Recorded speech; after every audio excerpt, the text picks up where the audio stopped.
Tonight on Prime Time, we look into the bombshell proposal by government to tackle the ever-growing issue of poverty in our country, with the President of Landlords Against Poverty, Samuel Clarke, as well as opposition leader David Wolfe, to examine and discuss the legislation in full. Also, homophobia in the GAA, is it warranted? Tonight we will discuss. But first, let us remind ourselves of earlier on today when Taoiseach Stephen Ryan addressed the nation.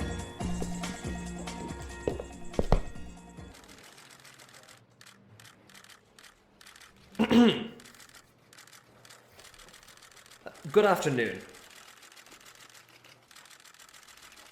It is a melancholy object to those who walk through this great town or travel in the country when they see the streets, the roads and the cabin doors crowded with beggars of the female sex, followed by 3, 4 or 6 children all in rags and importuning every passenger for an alms.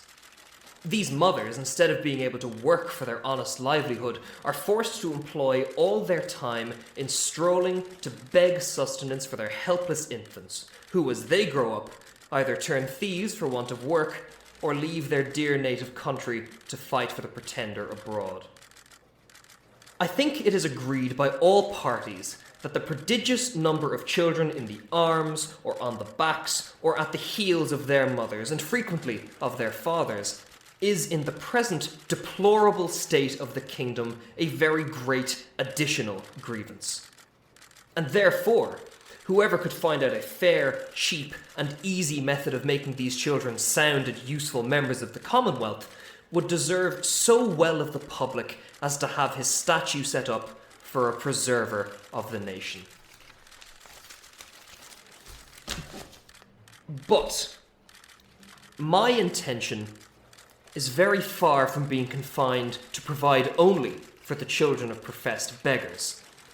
It is of a much greater extent, and shall take in the whole number of infants at a certain age who are born of parents in effect as little able to support them as those who demand our charity in the streets. Now, as to my own part, having turned my thoughts for many years upon this important subject and maturely weighed the several schemes of our projectors, I've always found them grossly mistaken in their computation. It is true, a child just dropped from its dam may be supported by her milk for a solar year with little other nourishment, at most not above the value of 2 shillings, which the mother may certainly get, or the value in scraps, by her lawful occupation of begging. And it is exactly at 1 year old that I propose to provide for them in such a manner as, instead of being a charge upon their parents or the parish, or wanting food and raiment for the rest of their lives, they shall, on the contrary, contribute to the feeding and partly to the clothing of many thousands.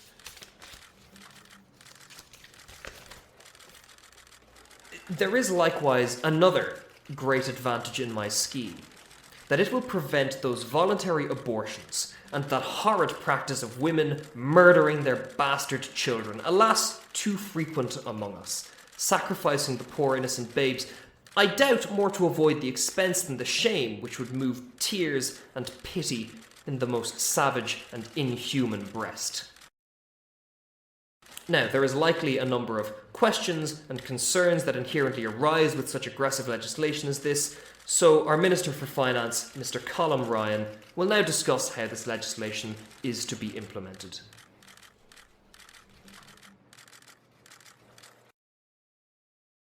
Thank you, Taoiseach. The number of souls in this kingdom being usually reckoned 1.5 million. Of these, I calculate there may be about 200,000 couple whose wives are breeders, from which number I subtract 30,000 couple who are able to maintain their own children, although I apprehend there cannot be so many under the present distresses of the kingdom. But this being granted, there will remain 170,000 breeders. I again subtract 50,000 for those women who miscarry or whose children die by accident or disease throughout the year. there only remain 120,000 children of poor parents born annually. The question therefore is, how this number shall be reared and provided for, which, as I have already said, under the present situation of affairs is utterly impossible by all the methods hitherto proposed. For we can neither employ them in handicraft or agriculture, they neither build houses, in the country, nor cultivate land. They can very seldom pick up a livelihood by stealing till they arrive at 6 years old, except where they are of towardly parts, although I confess they learn the rudiments much earlier, during which time they can, however, be properly looked upon only as probationers. As I have been informed by a principal gentleman in the county of Cavan, who protested to me that he never knew above 1 or 2 instances under the age of 6, even in a part of the kingdom so renowned for the quickest proficiency in the art of thievery.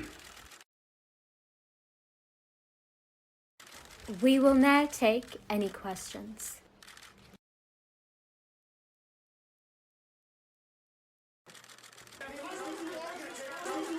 Yes, Mr. Mallon, please.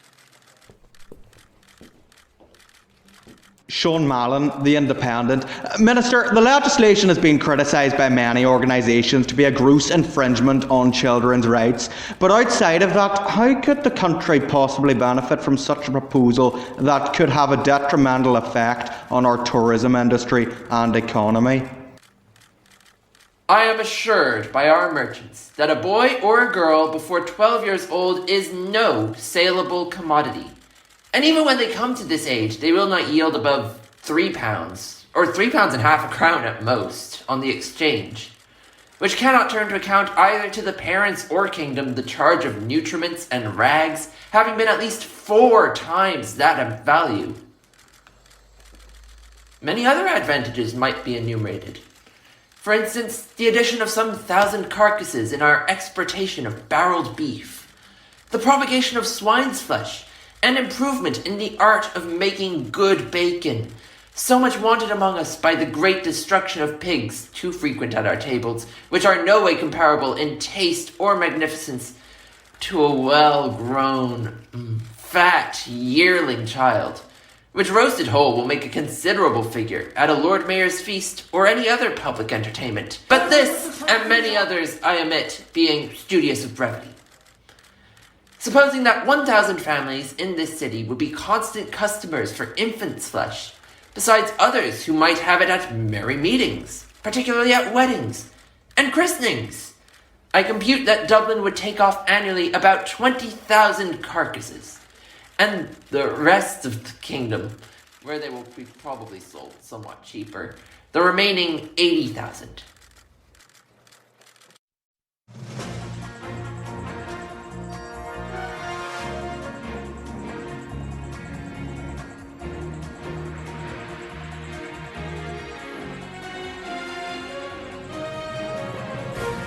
Welcome back. Before the break, we saw the announcement of the government's new plan to target and eliminate child poverty through infant farming and what some are calling cannibalistic practices. With us on the Zoom, President of Landlords Against Poverty, Samuel Clarke. To debate him on the proposal, we have Opposition Leader David Wolfe. Mr. Clarke, you have been an advocate of this sort of legislation for many years now. Do you yourself have any experience in this sort of practice? Well, of course, I'm yet to partake in any such behaviour, but I have been assured by a very knowing American of my acquaintance in London that a young healthy child, well nursed, is, at a year old, a most delicious, nourishing and wholesome food, whether stewed, roasted, baked or boiled, and I make no doubt that it will equally serve in a fricassee or a ragout. Mr. Clarke, come on now. Like, this is clearly an absurd proposal. It's immoral. It's utterly. Deputy, please, we will come to you in a moment. But first, Mr. Clarke, how do you believe this is sustainable? Surely by selling off our children, our population will be decimated. Well, I understand that on the surface this proposition may appear to be scary, but I do therefore humbly offer it to the public consideration that of the 120,000 children already computed, 20,000 may be reserved for breed, whereof only 1/4 part to be males, which is more than we allow to sheep, black cattle, or swine. And my reason is that these children are seldom the fruits of marriage, a circumstance not much regarded by our savages.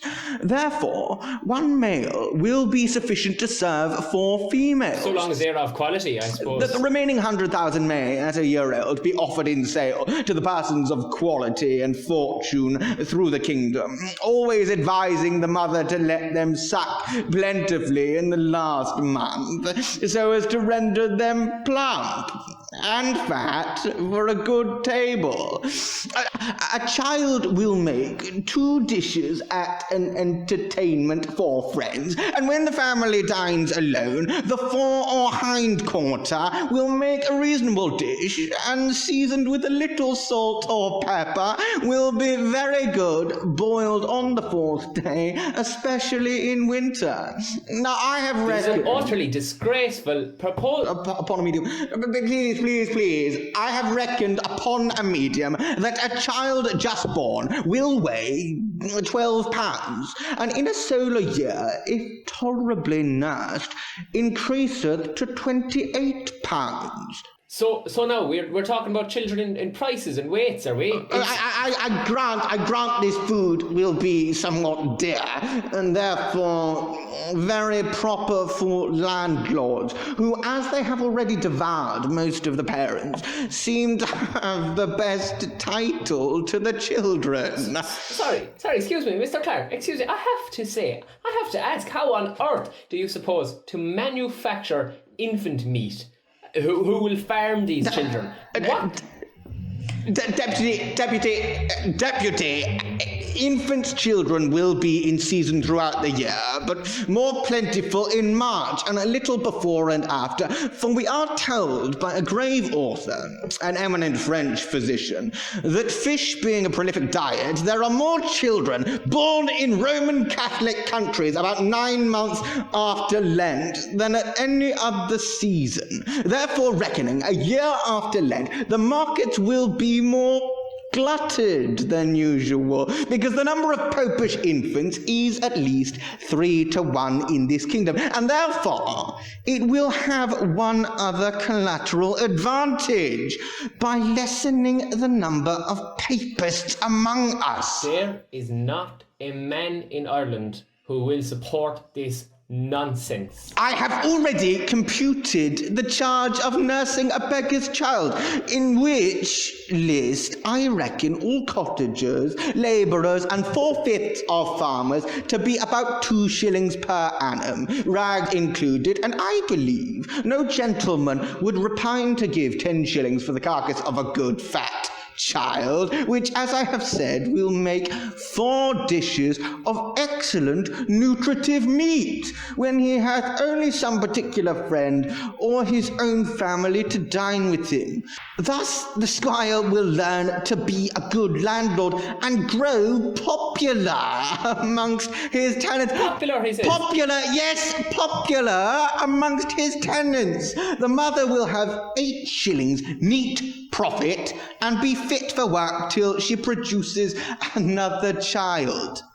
Those who are more thrifty, as I must confess the times require, may flay the carcass, the skin of which, artificially dressed, will make admirable gloves for ladies and summer boots for fine gentlemen. Now, just to turn to you, Deputy Wolfe, what we have heard from Mr. Clarke is extreme. However, Ireland as a country and Dublin as a city are undeniably ravaged by poverty and homelessness. This may not be the solution to everyone's taste, but it is a solution nonetheless. What do you have to say on this matter that your own party has called outright nonsense? Well, as to our fair city of Dublin, shambles may be appointed for this purpose, I suppose, in the most convenient parts of it at least. And butchers. Well, butchers we may be assured will not be wanting. Although, I suppose he rather recommends buying the children alive and dressing them hot from the knife, as we do roasting pigs, maybe. Mr. Clarke has pushed this idea that this is the be-all and end-all solution to poverty. But I'd like to read a passage from Mr. Clarke's own book for you. A very worthy person, a true lover of his country, I'm sure, and whose virtues I highly esteem, was lately pleased in discoursing on this matter to offer a refinement upon my scheme. He said that many gentlemen of this kingdom, having of late destroyed their deer, he conceived that the want of venison might be well supplied by the bodies of young lads and maidens, not exceeding 14 years of age, nor under 12, so great a number of both sexes in every county being now ready to starve for want of work and service. And so it should be. And these to be disposed of by their parents, if alive, or otherwise by their nearest relations. But with due deference to so excellent a friend and so deserving a patriot, I cannot be altogether in his sentiments. For as to the males, my American acquaintance assured me, from frequent experience, that their flesh was generally tough and lean, like that of our schoolboys by continual exercise, and their taste disagreeable, and to fatten them would not answer the charge. Then, as to the females, it would, I think, says Mr. Clarke, with humble submission, be a loss to the public, because they soon would become breeders, it's all they are, breeders themselves. And besides, it is not improbable that some scrupulous people might be apt to censure such a practice, although indeed very unjustly, as a little bordering upon cruelty. It's not cruelty. Which, I confess, hath always... These are your own words, Mr. Clarke. Confess hath always been with me the strongest objection against any project, how well soever intended. I have too long digressed, and therefore shall return to my own subject. I think the disadvantages by the proposal which Mr. Clarke makes are obvious and many, as well as of the highest importance. Some persons among us are of desponding spirit and great concern about that vast number of poor people who are aged, diseased, or maimed, and I have been desired to employ my thoughts what course may be taken to ease the nation of so grievous an encumbrance. But I am not in the least pain upon that matter, because it is very well known that they are every day dying and rotting by cold and famine and filth and vermin as fast as can be reasonably expected. And as to the young labourers... And so they should be eaten, sir. Excuse me, Mr. Clarke, as to the young labourers, they are now in almost as hopeful a condition. I tell you, they cannot get work, and consequently pine away from want of nourishment to a degree that if at any time if they are accidentally hired to common labour by some miracle, they have not even the strength to perform it. And thus the country and themselves are happily delivered from the evils to come. Thank you, Deputy, and thank you, Mr. Clarke. That's all from us in the studio tonight.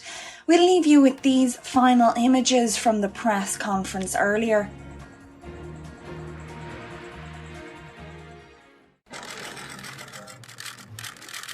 Taoiseach, this proposal has already been heavily criticised for numerous reasons. Can you please explain how such drastic legislation will be put in place, as well as how it will affect our country overall?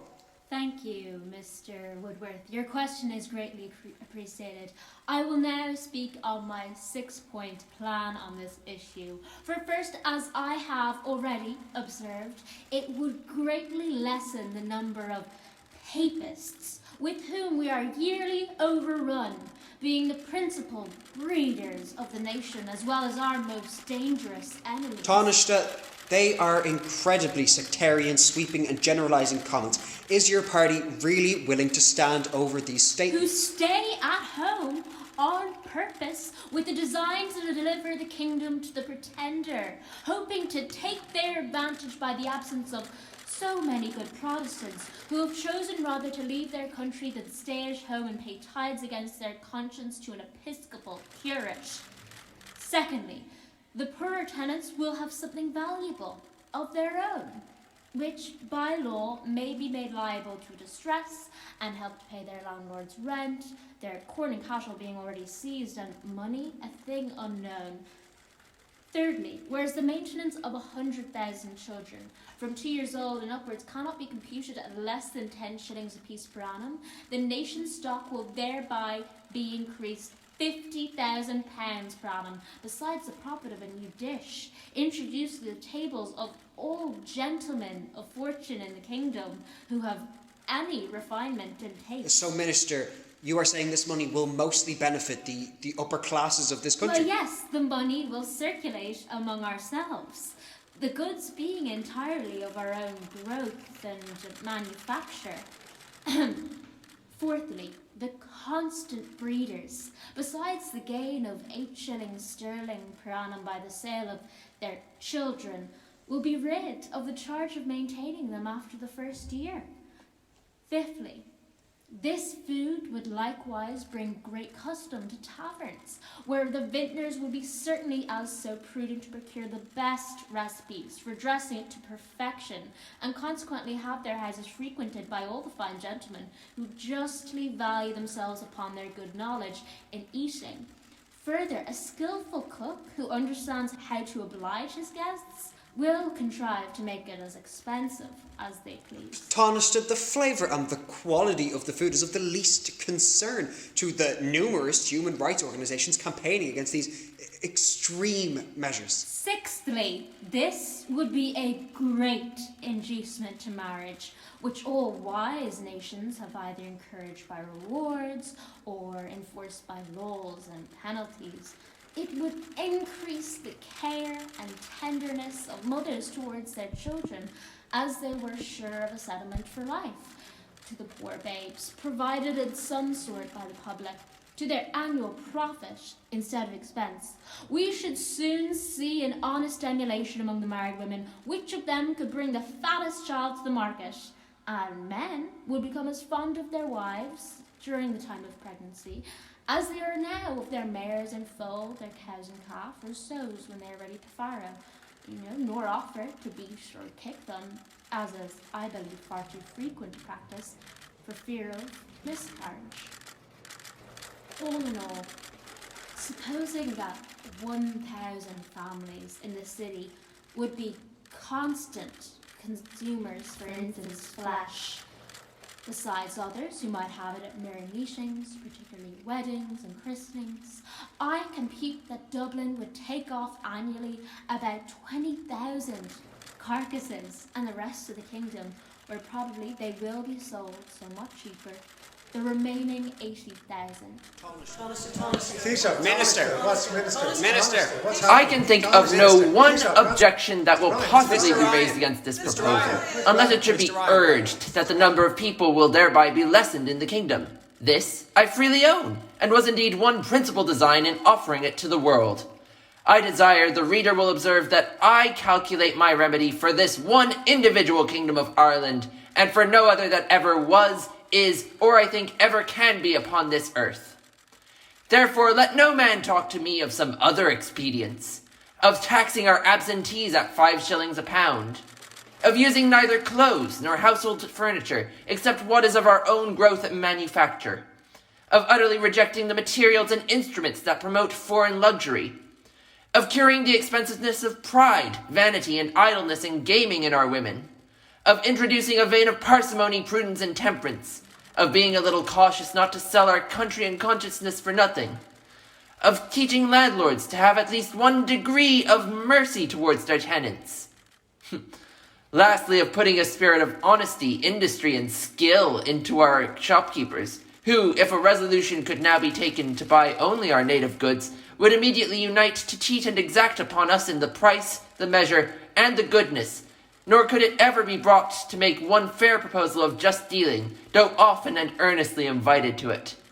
Therefore, I repeat, let no man talk to me of these and the like expedients, till he hath at least some glimpse of hope, that there will ever be some hearty and sincere attempt to put them into practice. But as to myself, having been wearied out for many years with offering vain, idle, visionary thoughts, and at length utterly despairing of success, I fortunately fell upon this proposal, which, as it is wholly new, so it hath something solid and real, of no expense and little trouble, full in our own power, and whereby we can incur no danger in disobliging England. For this kind of commodity will not bear exportation, and flesh being of too tender a consistence to admit a long continuance in salt, although perhaps I could name a country which would be glad to eat up our whole nation without it.